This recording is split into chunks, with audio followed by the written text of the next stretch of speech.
Halo teman-teman, perkenalkan nama saya Eva Maria Rosalinda Sibarani. Di sini saya akan menampilkan dongeng edukatif yang berjudul Hemat dan Tidak Boros. Sebelum teman-teman menyaksikan dongeng tersebut, di sini saya akan terlebih dahulu memperkenalkan tokoh-tokoh yang ada di dalam cerita dongeng. Yang pertama di sini ada Tiko, si tikus kecil. Tiko ini memiliki karakter yang kurang baik loh. Kira-kira kenapa ya?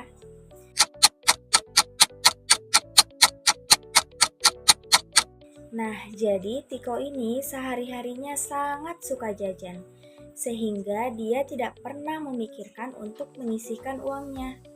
Kemudian, yang kedua di sini ada Ibu Tiko. Ibu Tiko ini adalah orang yang selalu menasihati Tiko. Kemudian yang ketiga di sini ada Kelinci Rina. Kelinci Rina ini adalah pemilik warung ataupun toko yang sangat sering dibeli oleh Tiko. Bahkan hampir setiap hari loh. Kemudian yang terakhir di sini ada Kura-Kura Lala. Kura-Kura Lala ini merupakan salah satu teman Tiko dan dia juga nantinya yang akan menasihati Tiko untuk merubah sifat buruknya. Nah, jadi kira-kira bagaimana ya ceritanya?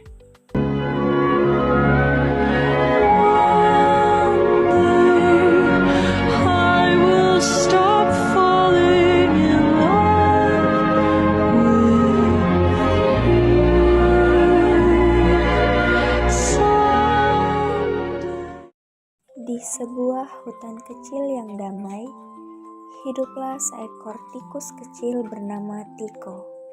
Ia tinggal bersama ibunya di dalam rumah lubang pohon yang hangat dan sederhana.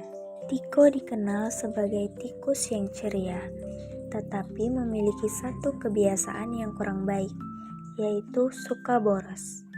Setiap kali mendapat uang jajan, ia selalu menghabiskannya untuk membeli makanan manis, permen warna-warni, kue, dan berbagai camilan di toko Kelinci Rina. Wah, hari ini aku mau beli semuanya, kata Tiko dengan senang tanpa berpikir panjang. Kelinci Rina hanya tersenyum melihat Tiko yang selalu datang setiap hari.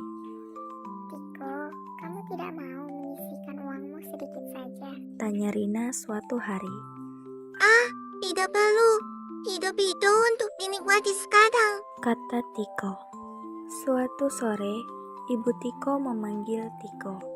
Tiko, kemarilah, ibu punya sesuatu untukmu, kata ibu sambil membawa ke sebuah kotak kayu kecil yang terlihat sederhana. Ini apa, Bu? Tanya Tiko penasaran. Ini kotak jajan ajaib. Kalau kamu bisa belajar hemat dan tidak menghabiskan semua uangmu, kotak ini akan selalu terisi dengan sendirinya. Jelas Ibu Tiko. Tiko memegang kotak itu dan tertawa kecil. Benarkah? Tapi hemat itu membosankan, Bu. Lebih enak langsung dihabiskan saja uangnya, kata Tiko sambil mengangkat bahu. Ibu Tiko hanya tersenyum lembut. Tidak apa-apa, suatu saat kamu akan mengerti sendiri. Hari-hari berikutnya, Tiko tetap seperti biasa. Setiap mendapat uang jajan, ia langsung pergi ke toko Kelinci Rina. Rina, aku mau permen stroberi, kue keju, dan minuman manis, kata Tiko penuh semangat. Baik, Tiko. Tapi kamu yakin tidak mau menabung? Tanya Rina lagi. Tidak, aku mau habiskan sekarang saja. Dalam waktu singkat, uang Tiko habis. Ia bahkan sering membeli sesuatu yang sebenarnya tidak ia butuhkan. Kotak jajan ajaibnya tetap kosong di rumah. Suatu hari, sahabat Tiko yaitu Kura-Kura Lala datang berkunjung. Lala berjalan pelan namun bijaksana. Tiko, aku lihat kamu selalu membeli banyak makanan. Ucap Lala. Iya, enak sekali. Jawab Tiko sambil makan kue. Lala menggeleng pelan. Tapi kamu tidak pernah menabung. Bagaimana kalau nanti kamu butuh sesuatu yang penting? Tiko berhenti sebentar, lalu berkata. Nanti juga ada uang lagi. Lala menatap serius. Kalau kamu terus boros, kamu akan kesulitan sendiri. Tiko hanya tersenyum dan tidak menghiraukan nasihat itu.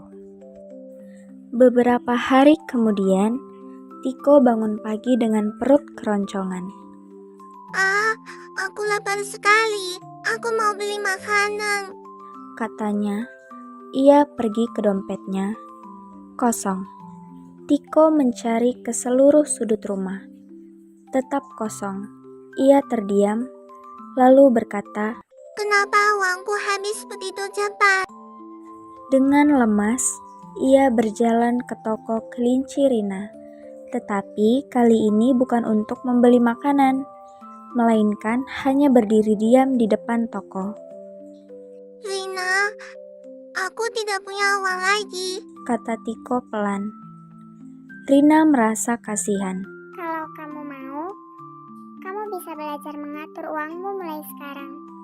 Katanya lembut. Tiko pulang dengan wajah sedih. Di rumah, ia melihat kotak kayu ajaibnya yang masih kosong. Melihat Tiko murung, ibu mendekatinya. Ada apa, Tiko? Uangku habis, Bu. Aku tidak punya tabungan.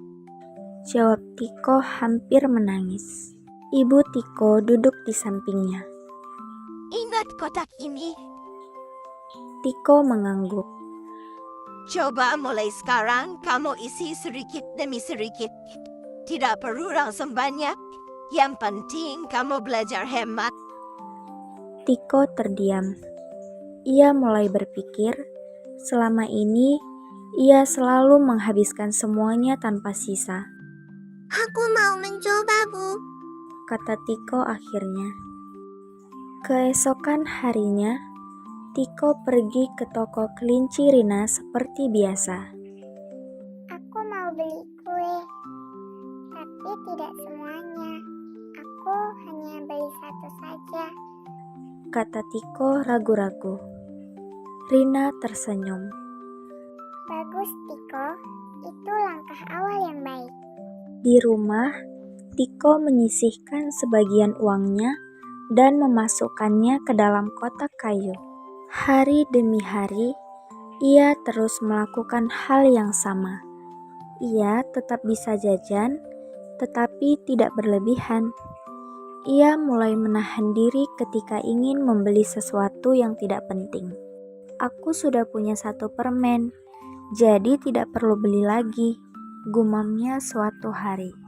Beberapa minggu kemudian, Tiko membuka kotak kayunya. Wah, Serunya, kotak itu sudah terisi banyak uang. Matanya berbinar.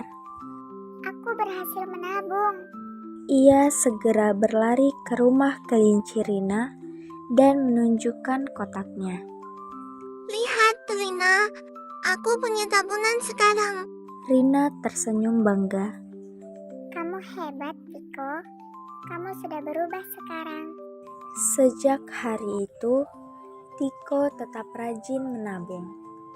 Ia masih sesekali membeli jajanan kesukaannya, tetapi selalu menyisihkan sebagian uangnya terlebih dahulu.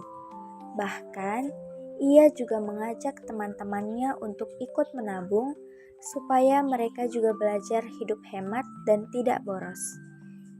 Ibu Tiko tersenyum bangga melihat perubahan anaknya. Anak yang pandai mengatur uang akan lebih siap menghadapi masa depan. Ujar Ibu Tiko.